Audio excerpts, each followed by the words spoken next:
Hey, what's going on, guys? Retired and happy here, live in Medellin, Colombia. How you guys doing today? I know I'm running late. Missed 2:30 by a minute. I knew it would be between 2 and 2:30. My appointment today was at 11. I'm about a half an hour, 45 minutes, depending on traffic, going to Sabaneta to the appointment. And I got a video dropping here. I'm checking out in about another 20, 25 minutes that's going to have a lot of the information that you guys are looking for. For those of you that plan on coming here and getting veteran services here, and for those of you that live here already, the video that I just dropped that has the WhatsApp number for the clinic, has the number for where you need to go sign up to get the services and where the services are located in Sabaneta. So it's pretty simple. They're getting ready to move pretty soon because their office is pretty small. But all your services that you're service connected for, and that's the key thing, is that you have service connection here. It's not like in the US here. So please do not think this is like the US. It is not. You're only going to be seen for what you're service connected for. So if you're trying to get dental and you're not service connected for dental, it's not like in the US, regardless of what your rating is. That's something you got to pay for on your own. But everything that you're service connected for, it is not a problem for you to come here and get it done. So I just had my round of physical therapy for my knees and my ankle. And then I go back next Thursday. I go every week, and this next round is for my back. And then I'm going to see a podiatrist here because there's something going on with my left leg, and they can't figure it out either. So I don't know. It is what it is. Now, does anyone have any questions right now regarding anything else going on here? Listening to your advice and tips, I was able to get my 100% PNT and Social Security and SMC. Thanks a million, bro. Hey, congratulations, man. All I'm on here to try to do, man, is share knowledge of what I know. And if you're coming to this country or the Dominican Republic, if you guys are moving to the Dominican Republic or you're going to temporarily be in the Dominican Republic, I got contacts. I know where the office is in the Dominican Republic. I can drop a video putting out the same information, how you sign up, who you go see, and as long as it's service connected, you will not be billed at all. So, but congratulations to you, Kevin. I'm glad you got all your stuff. I'm glad it all worked out for you. And you know what? To be quite honest with you, it's really not that complicated with the VA system. The biggest problem that people have is that they're filed for something thinking they have a certain type of disability when they really don't. That's when a lot of problems come in, and people don't respond back to letters from the VA. When they get those letters, they don't respond. So what's the VA gonna do at that point? They know they can get your attention if they cut your benefits off. So that's the other problem a lot of veterans have, is that they do not respond back to letters. And the same way with Social Security.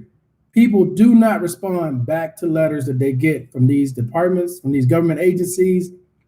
And when you don't respond back, they know how to get your attention. Markel, as of this month, I am 70%. Okay, Mr. McDonald, I think you were lower than that before, right? You recently became 70%. Congratulations to you, sir. But yeah, like I was saying earlier, the majority of the time here, a lot of people just do not respond. They let things go. And when they let things go and they go unanswered, they're going to do what they got to do. Now, one of the things I want to talk to you all about, because I'm not going to be on very long, is when you get letters or when you owe the government money. If you're in a situation where you're paying co-pays at the hospital, or you're paying co-pays for your medication, or you accumulated a bill you weren't aware of, or you got overpaid from the VA from comp and pen or clothing allowance they paid you when they weren't supposed to, you need to take care of that immediately. Do not wait to the last minute. I had someone left me a comment, and this is where, again, people do not respond to letters or phone calls that they get from the VA. When the VA sends you a letter regarding a bill, that is your opportunity to take advantage and set up how you want to pay it back, because they're going to take it. There ain't no point in trying to deny it and say, oh, no, this unless it was a mistake and you can prove it was a mistake. Because if it's not a mistake and you ignore them thinking they're not going to take their money, they're paying you. They're going to take what they want to take. So I'm telling you guys from the beginning, if you owe the government money, when they first send that letter to you, get on the phone, contact them. Let them know, hey, okay, I owe you $500. I'm only getting whatever, $350. Take $50 a month till it paid off. Cool. But if you wait to the last minute and you don't say anything to them until they start taking money, they're going to take whatever they want. They may take the entire amount to pay off whatever it is. This is your opportunity to not sit around, waste time, and hope they will ignore it. This is the U.S. government. Whenever there's money owed to them, they're going to get their money. Now, when it's money owed to you, they're going to take their time giving it to you. That's just how it works. But I'm telling you all, and especially you that got that letter saying that you owe money for your prescriptions, take care of that now. Do not wait, because they're going to take their money. Social Security works the exact same way. If they overpaid you or they paid you too much, take care of it now. Because when you call them early, that shows you taking responsibility. When you ignore them, that goes back to your credibility. When your continuing review comes up, that information is going to be put in there as well. It's always best to take care of bad news early. I don't care how bad it is, go ahead and handle it, because it's better for you in the beginning than it is if they decide to just start taking it on their own. Now, other than that, okay, Mr. McDonald. Other than that, does anyone else have any questions at this time? I want to make sure that I came on and follow up with what I said I was going to do in that video. But any questions you all have at this time, I'll be more than try to answer for you. If I don't know, hopefully somebody in the chat will have an answer or some kind of experience dealing with it. As far as here though, man, the weather is great. Today it's kind of warm. It's 78 degrees here today. Last night it got kind of chilly. It got down to 59. So there's a huge swing in the weather here. But as far as the services go, man, the services here were just these people who deal, and they only deal with veterans. Just so you know, there's nobody else they deal with. Most of the people in the office do speak English. How to file for SSDI. Okay, so there are many different ways to file for Social Security. The easiest way to file for Social Security is to go to Social Security's website and apply online. That's the easiest way. And the Social Security application is based off of either an 8th grade or 9th grade education. So it is very simple to fill it out. There's two other ways. You can call the 1-800 number for Social Security. I'll look it up real quick and give it to you. But you can call the 800 number and let them know you want to apply for Social Security. They'll walk you through it over the phone, applying for Social Security, okay? And then the third way is obvious. Go down to a local Social Security office and apply in person. Those are the three ways to apply for SSDI.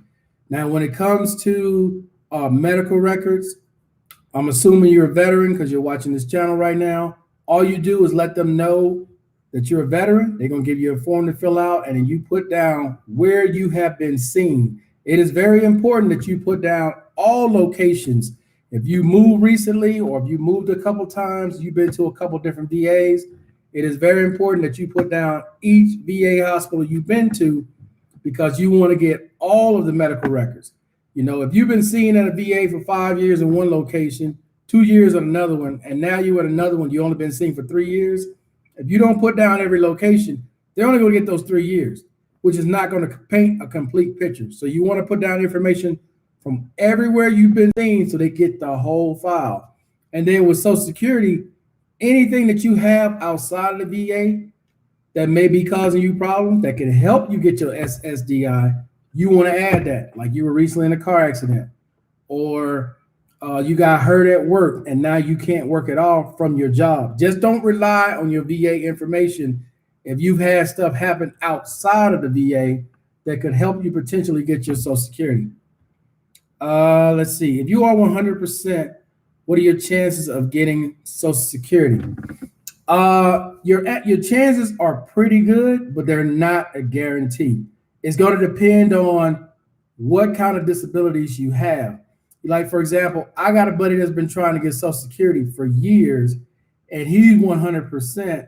He's even getting aid in attendance from the VA, but Social Security will not give him Social Security early. He has PTSD. What else does Chris has? I think he has a bad back as well, but Social Security has not budged, and he's been trying for like the last 10 years. So there's a pretty good chance because you get moved to the front of the line, but there's no guarantee. It really depends on the type of disabilities that you have. I'll give you an example. In my case, I got Social Security even before I became 100%. The rating from Social Security, 100% from Social Security, helped me get my 100% rating with the VA. So it kind of works both ways. Let's see, I'm working on my unemployability. Okay, Mr. McDonald, yeah, at 70%, I'm assuming you only have one disability. At 70%, yes, you can file for unemployability and see if you can get that. Let's see, I recently switched from Jesse Brown to Haynes VA because, wait, VA behind. Can you get my medical records from Jesse Brown? Let's see, you recently switched from Jesse Brown's to Haynes VA. Yes, they should be able to. If it's VA to VA, all you got to do is fill out one form, and they're supposed to get your records from whatever VA you came from to whatever one you're going to. That shouldn't be a problem. Let's see, you ever see yourself making the States home again? Yes, and I'll talk about that in a second. The more I look at your posts, the more I'm inspired to make a move. Did you leave a ride in Florida? Not yet. Ever thought about shipping it to Colombia? No. No. I would rather buy one here than ship my vehicle from Florida here. Now, let me say this, okay? There's a few things about living overseas you guys may want to consider before you make that move. And here's why it's more than likely I'm going to end up back in the States at some point. Now, you can receive aid in attendance here. Like if you get SMC, let's say L and a half, $900 to $1,200, you can get aid in attendance here. What you cannot get here is the caregiver program. Now, I don't know if you guys are aware of this, but the Secretary of the VA came out on October 19th and made more changes to the caregiver program where basically all veterans who qualify for it can get the caregiver program. Now, it's going to range depending on your disability, anywhere between $1,800 to $2,700, I believe, okay, depending on the severity of your disability. Now, in my case, because I'm getting ready to get SMCL, aid in attendance, which means basically if I go back to the States, I'll be able to more than likely get either $1,800 more or $2,700 more, depending on how they rate the severity of my disability. With an extra potentially $3,700, because the only way I'm gonna get 37 is by moving back to the States because they don't offer the caregiver program here. So there is a possibility. Plus, I have the grant, the $85,000 grant for remodeling on whatever I decide to buy, whatever home I decide to buy or home I move into, they remodel. I also have that as well. So I have several things that make it tempting to move back to the States, but it won't be anytime soon. I can tell you that. It may be, 7 to 10 years from now. But yeah, at some point, I'm going to end up moving back to the States. I already see it coming. So, but as far as being here, I love being here. And I don't think it's going to be a scenario, even if I move to the States, that I'm going to stay in the States the entire year. The thing about aid and attendance is you need to be in the US. It doesn't mean you got to be in the US 12 months out of the year. It just means that your primary residence needs to be in the US. It cannot be overseas if you plan on getting the caregiver program. Okay. So there's aid and attendance, which is comp and pen, caregiver program, which is the VA hospitals program. Okay. It's kind of like prosthetics, right? You get an aid in you get in your clothing allowance. The hospital pays the clothing allowance, not comp and pen. So there are different departments that do different things. So even though I will get SMCL from the VA comp and pen, the caregiver program would be something from the hospital. So they're completely different. Any other questions you guys have at this point? Because like I said, I got a video that's coming out explaining more. It should be in about another 7 minutes. That's going to drop. And the office is located in Sabaneta. For those who've never been here before, if you're close to Poblado or Parque Lleras, which is in La Provenza, it's probably going to take you anywhere between 15 to 20 minutes to get to the office from that location, depending on traffic. And traffic is starting to pick up again. There's a lot of people out and about. And I will also say this. They've been talking recently about restrictions here because of the high number of infections recently here in Antioquia, meaning the entire state. I guess Antioquia would be the state, Medellin is the city, because of the high number of people who've been infected. I was talking to them today about it in the clinic, and the lady was telling me that it's a lot more young people who are getting infected. The death rate is not high at all because it's a lot of young people and they're able to recover because they're not wearing a mask. And they're telling me that possibly in December, we may have restrictions here. So don't know. That's what's been talked about. I'd rather tell you guys that if you plan on coming here, that there's a possibility in December. They're not saying that they're going to go back into a quarantine, but they may do some kind of restrictions like we did before, where it's like 1 day on, 1 day off, depending on the last number of your ID card. So just know that going in. But as far as living here, man, I have to tell you guys, it's one of the best decisions I ever made living here. I get to have fun every day. I get to choose when I want to go, what I don't want to do. You know, I have a driver, housekeeper who just came through, cleaned up. I mean, life is great here. That's why I say it is tempting to go back now from what they're offering me, but I wouldn't be happy if I went back right now. In 7 to 10 years from now, I don't know. You know, things may change. Let's see. A curfew would go to an effect. Let's see. A curfew would going to effect for Chicago from 10 p.m. to 6 a.m. No more than 6 people gathered. Okay. Yeah, because they're looking at possibly doing something here because the numbers are definitely going up. You know, even when we had the restriction, people here, especially young people, they were still throwing house parties, you know, still doing all kinds of stuff. And then they completely shut it down for a while. And then they slowly brought it back. And I can understand why these countries don't want to close it down again. They're slowly getting their economy back going. And it's going to take some time to get them back to the levels where they were before. But I can see why they don't want to shut it down because, you know, people were already struggling and some are still struggling that don't have jobs in certain areas around the city. But, you know, their economy is slowly starting to crank back up. And if they shut it down again, it's like, here we go again. Their economy is going to slow back down and they got to start all over again. And they don't want to do that.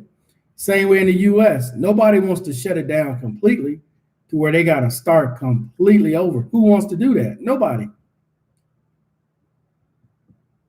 Here in Chicago, 650 cases per day. Wow. You know what, man? I don't know what the answer is to that. You hear people talk about herd immunity, but you don't know how everybody's going to react to it. Some people may be asymptomatic, they get it, never know it, it doesn't bother them. Some people, it affects them, terribly. So, hey, you never know what's going to happen with it.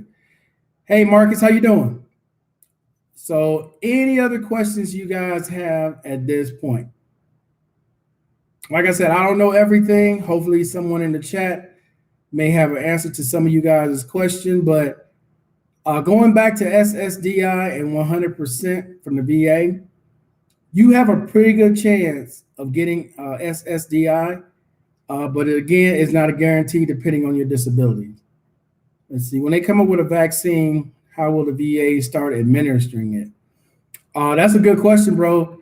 They have not put out like any information as to when a vaccine comes, come down to your local VA, get your vaccine shot or anything like that. So I'm not sure how that's going to happen, Mr. McDonald. Let's see. I'm waiting on my CNP exam. I started paperwork in March. Wow. Well, I've been waiting to get a CNP exam since around the same time. Because remember, I was here on lockdown, and then I went back to the States in July, the end of July, and I called them the day I got there and said, hey, I'm here. Let's do my CNP.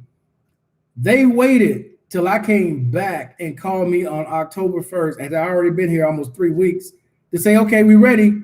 You're like, I'm back in Colombia.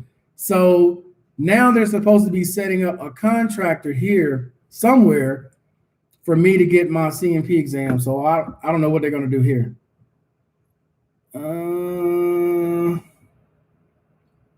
Learning patience. I understand that. Let's see. I went to the VA and got my flu shot last month. Yeah, I went and got my flu shot before I left. I usually do that every year. I know some people, don't believe in flu shots or whatever. I've been getting them for years. I think they help, as far as I can tell, so I'm always going to go there and get my flu shot. Thank you for your knowledge. No problem, man. Like I said, I'm just trying to help my fellow veterans learn about benefits and get benefits that they didn't even know that they have. Because I'm breaking up another video, man, telling you guys the importance of your compensation file. To get your compensation file, bro, go through it, because the VA is not perfect. They make mistakes. And if you go in and you find a mistake, you get it corrected. It could be monetary. It could be something that could increase your disability or another benefit that you didn't know about that you were supposed to get. That's why it's important to get that C file. Markel, is best to be safe than sorry. Oh, absolutely. Absolutely. But, you got some people who don't believe in vaccines and shots and whatnot. All I know is, growing up in the South, my grandparents made sure I got every shot that was offered. And I'm just used to having them every year. So whenever they give them out, I go get the shot. Let's see.